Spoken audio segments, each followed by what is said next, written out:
ketika kata-kata membawa konsekuensi. Isa Zega akhirnya sampai di titik yang mungkin tak pernah ia prediksi.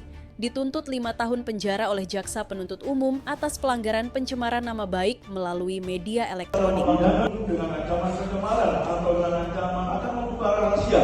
Dengan ancaman pencemaran atau dengan ancaman. Ini bukan soal konten yang sekadar nyentil. Ini soal fitnah yang dilaporkan, ditelusuri dan terbukti.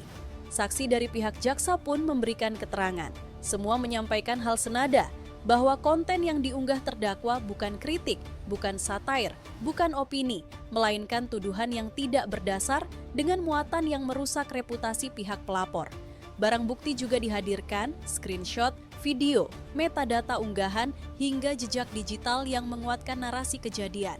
Tidak hanya satu, tapi serangkaian unggahan yang konsisten menyasar individu dan brand. Terdakwa sendiri tidak membantah pernah mengunggah konten tersebut.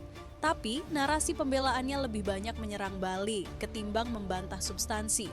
Alih-alih fokus pada pembelaan, terdakwa malah mengancam balik.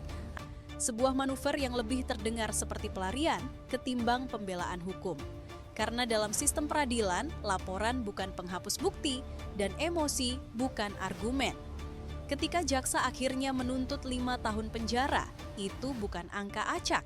Itu hasil dari pembuktian, analisa hukum, dan perhitungan kerugian moral serta sosial yang ditimbulkan. Dan saat terdakwa bertanya, kenapa dituntut 5 tahun?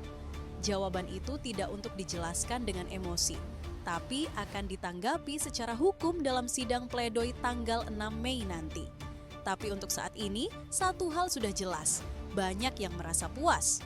Bukan karena benci, tapi karena akhirnya hukum bicara. Jujur saja, banyak yang tepuk tangan diam-diam. Karena ternyata yang disakiti bukan cuma 1-2. Bahkan sebelum hakim bicara, publik sudah lama menjatuhkan vonis moral. Kalau menurutmu, 5 tahun cukup, terlalu ringan, atau justru kurang?